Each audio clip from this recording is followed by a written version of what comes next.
Alors Guillaume, nous sommes à 4 journées de la fin du championnat. Sportivement, où en est le LOSC? Il est malheureusement dans une situation catastrophique, d'abord parce que le LOSC reste sur une série de 11 matchs sans victoire. C'est la pire série en Ligue 1 cette saison. Même Metz, la lanterne rouge, n'a pas fait pire. Ils ont pris les Lillois 4 points seulement sur 33 possibles, c'est dire la situation. Et puis ils en sont à un total de 29 points après 34 journées, soit leur pire total à ce stade de la compétition depuis 40 ans. Il faut remonter à la saison 1976-1977 pour voir le LOSC en si mauvaise posture. Et d'ailleurs, cette saison-là, c'était soldé par une relégation.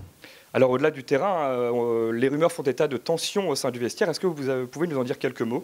D'abord, il y a eu un coup de sang de la part du directeur sportif, Luis Campos, dans les vestiaires, à l'issue du match face à Marseille. Des joueurs, on l'a appris, qui sont sortis en discothèque 2 jours avant le match au stade Vélodrome. Soumaoro, qui a refusé de porter le brassard de capitaine avant ce match face à Marseille. Et puis, des joueurs qui ne se sont pas présentés pour le briefing d'après-match. Donc, tout ça montre que l'ambiance est détestable. Non seulement sur le terrain, mais aussi en dehors du terrain. Alors si le LOSC venait vraiment à descendre, quelles seraient les pistes à l'avenir?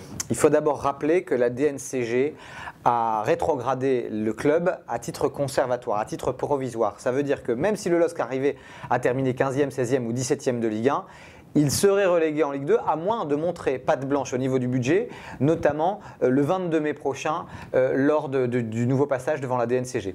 Ensuite, on va parler d'un contrat. Il y a quand même une convention qui a été signée en 2008, la convention a été signée en 2009, préparée en 2008, qui stipule que quoi qu'il arrive, le LOSC jouera au stade Pierre-Mauroy. Alors ça, c'est dans les faits. Maintenant, c'est pas aussi simple que ça.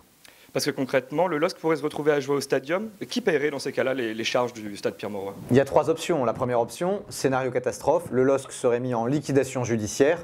Alors là, il n'y aurait pas d'équipe professionnelle, donc pas de match au stade Pierre-Mauroy. Il y a aussi l'option où le LOSC serait rétrogradé non seulement en Ligue 2, mais du coup également en National à cause de la mesure de la DNCG. On n'imagine pas des matchs en National se dérouler au stade Pierre-Mauroy devant 1500, 2000 ou 3000 spectateurs. Ça coûterait trop cher.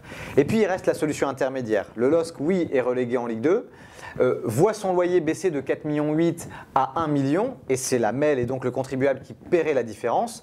En revanche, il ne jouerait certainement que les matchs phares face au Racing Club de Lens, face à Valenciennes lors des derbies ou face au Paris FC au stade Pierre-Mauroy. Et c'est face à des plus petites équipes comme Niort, Orléans, Bourg-en-Bresse ou Châteauroux que le LOSC là, retrouverait la pelouse du stade Pierre-Mauroy. En tous les cas, il y a une véritable angoisse qui plane sur le club. Il y a même des salariés qui disent dans 2 mois on n'a plus de boulot, mais il reste des solutions. On sait qu'il y a des repreneurs qui se sont manifestés, et puis il y a aussi un fonds de pension américain qui s'appelle Elliott, auprès duquel Gérard Lopez avait contracté beaucoup d'argent, beaucoup de dettes, qui pourrait monter au créneau et mettre la main au chéquier. Enfin, on espère que le LOSC n'en arrivera pas là.